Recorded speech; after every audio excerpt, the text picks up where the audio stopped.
Assalamualaikum teman-teman. Perkenalkan, nama saya Tia Eja Susanti dari Program Studi Ekonomi Islam, Fakultas Ekonomi dan Bisnis Universitas Muhammadiyah Bengkulu. Saya membuat video ini dalam rangka memenuhi tugas mata kuliah saya yang dibimbing oleh Ibu Yusmaniarti SEMMM. Dalam video kali ini, saya akan membahas beberapa materi tentang akuntansi. Bab pertama, saya akan membahas tentang peran dalam akuntan. Di sini ada banyak sekali materi yang akan saya jelaskan. Yang pertama, saya akan menjelaskan tentang ilmu akuntansi. Ilmu akuntansi adalah ilmu yang berkaitan dengan proses mencatat, menganalisis, serta melaporkan transaksi keuangan dalam bisnis atau perusahaan. Ilmu akuntansi dibagi menjadi dua. Yang pertama, akuntansi keuangan dan akuntansi manajemen. Akuntansi keuangan lebih fokus pada pemakai eksternal, sedangkan akuntansi manajemen lebih fokus pada pemakai internal. Akuntansi manajemen dibagi menjadi dua hal. Yang pertama, akuntansi biaya dan manajemen biaya.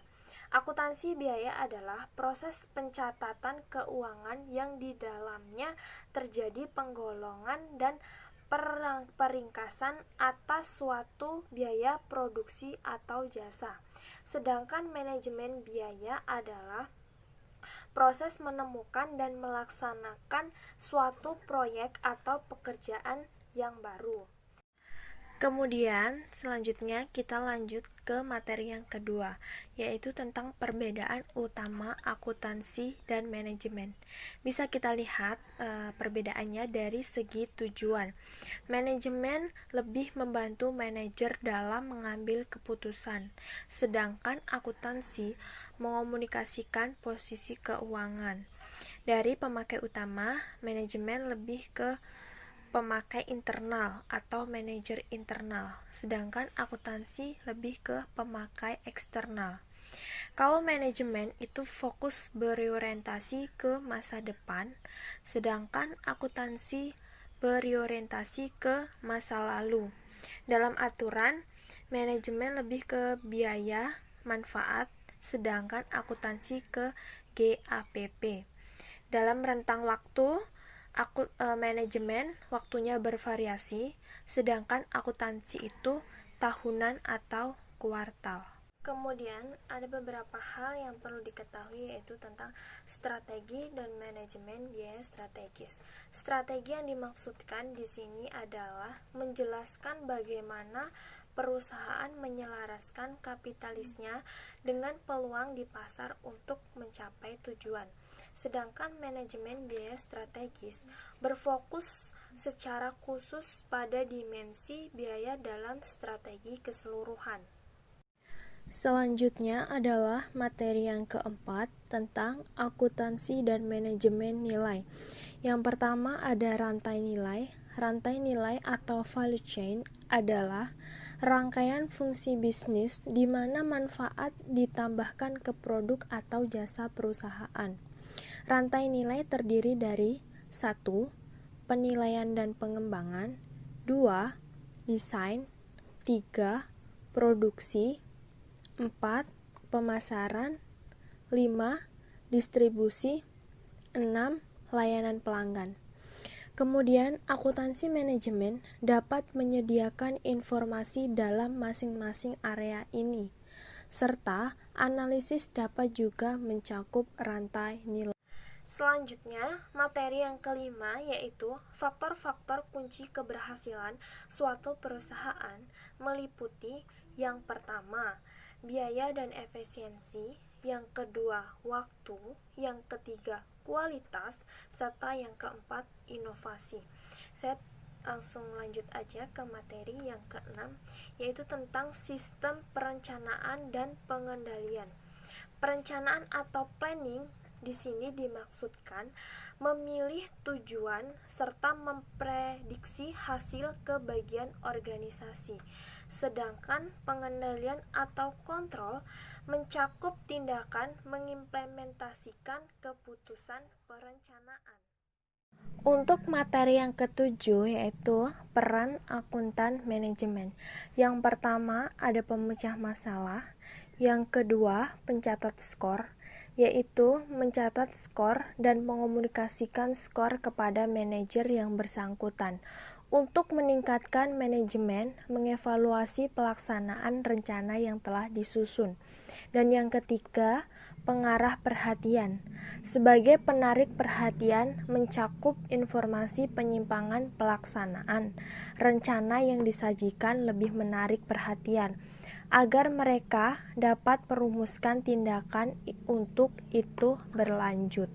Selanjutnya, materi yang ke-8 adalah panduan penting akuntansi manajemen.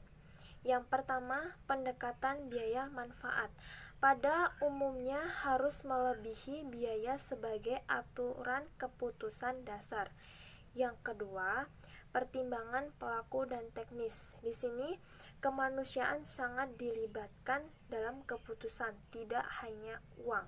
Yang ketiga, berbagai definisi biaya dapat digunakan untuk berbagai penerapan. Untuk materi yang pertama, kita udah selesai. Kemudian saya akan melanjutkan bab yang kedua, yaitu tentang pengenalan istilah dan biaya. Untuk materi yang pertama, saya akan membahas tentang terminologi dasar dan biaya. Ada 4 macam biaya. Yang pertama, biaya kos, yaitu sumber daya yang dikorbankan untuk mencapai tujuan tertentu. Contohnya, pembelian produk mentah, biaya listrik untuk menghasilkan produk. Yang kedua, biaya aktual, biaya yang terjadi. Contohnya yaitu pengujian produk. Yang ketiga, biaya yang dianggarkan atau biaya yang diramalkan. Biasa kalau kita menyebutnya yaitu biaya untuk masa depan. Misalnya, untuk menyewa seluruh pabrik. Kemudian yang terakhir yaitu objek biaya. Segala sesuatu yang biayanya ingin diukur. Contohnya, produk yang telah diproduksi oleh perusahaan merupakan objek biaya untuk bahan langsung, tenaga kerja langsung. Kemudian ada biaya langsung dan biaya tidak langsung. Biaya langsung maksudnya adalah dapat dengan mudah atau ekonomis ditelusuri ke objek biaya. Sedangkan biaya tidak langsung adalah biaya yang dialokasikan ke objek biaya dengan cara rasional dan sistematis. Contoh dari biaya langsung tadi adalah suku cadang, gaji jalur produksi. Sedangkan contoh biaya tidak langsung yaitu sewa, listrik, pajak properti. Kemudian selanjutnya ringkasan pola perilaku biaya, yaitu perbedaan biaya variabel dan biaya tetap. Biaya variabel jika di dalam biaya total perubahan seiring dengan jumlah produk atau lebih banyak produk sama dengan lebih banyak biaya. Jika biaya per unit tidak berubah sesuai dengan jumlah produk. Sedangkan biaya tetap jika di biaya total biaya tidak berubah sesuai dengan jumlah produk, sedangkan di biaya per unit berubah berbanding terbalik dengan jumlah produk atau lebih banyak produk sama dengan lebih rendah biaya per unit. Materi selanjutnya yaitu tentang perbedaan biaya-biaya. Yang pertama ada biaya persediaan atau biasa disebut dengan biaya manufaktur. Biaya ini meliputi semua biaya pembelian. Biaya pembelian meliputi harga pembelian. Yang dimaksud adalah kita langsung ke contohnya.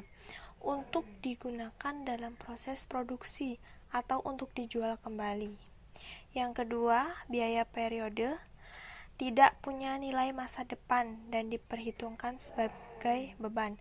Maksudnya, tidak dibebankan ke produk, tapi dibebankan laporan rugi sebagai suatu beban pada periode berjalan. Contohnya yaitu biaya sewa kantor.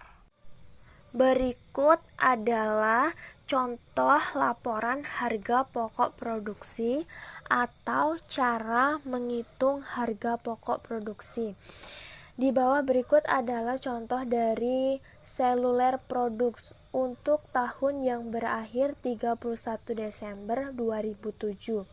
Yang pertama kita menghitung bahan langsung, yaitu ada persediaan awal 1 Januari 11.000, pembelian 73.000.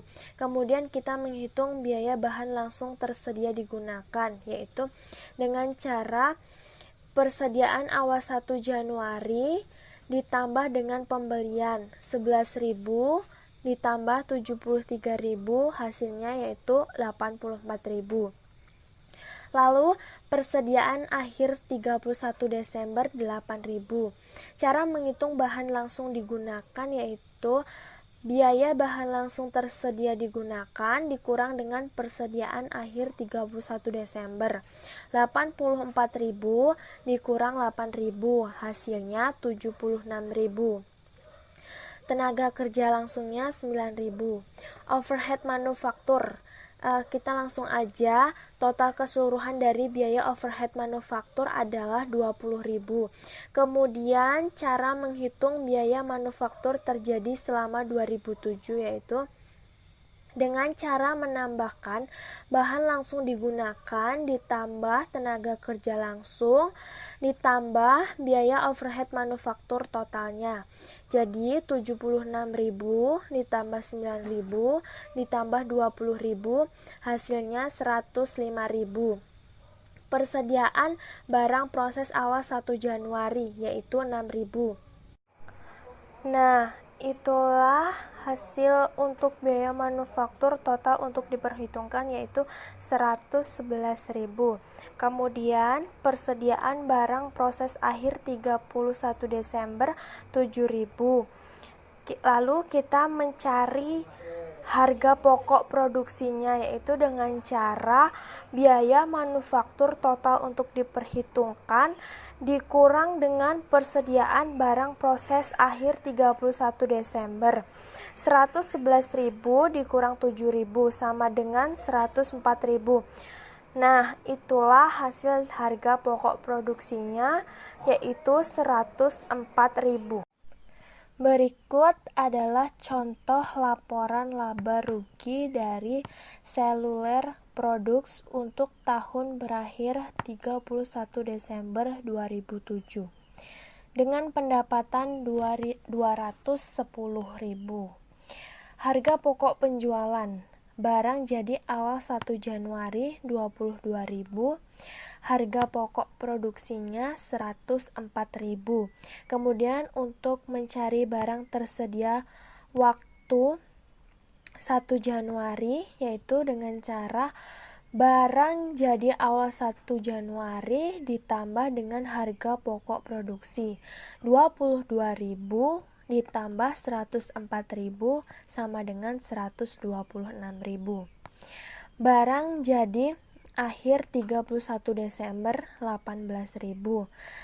Untuk mencari harga pokok penjualannya yaitu barang tersedia waktu 1 Januari dikurang dengan barang jadi akhir 1 Desember yaitu 126 dikurang 18.000 sama dengan 108.000. Kemudian laba kotornya 102.000. Biaya operasi, pemasaran, distribusi dan layanan pelanggan 70.000. Biaya operasi total 70.000 dan laba operasinya adalah 32.000. Cukup sekian video materi penjelasan dari saya. Atas perhatiannya saya ucapkan terima kasih dan mohon maaf apabila saya ada salah-salah kata dan kurang paham dalam penyampaian penjelasan. Saya mohon maaf, saya akhiri. Wassalamualaikum warahmatullahi wabarakatuh.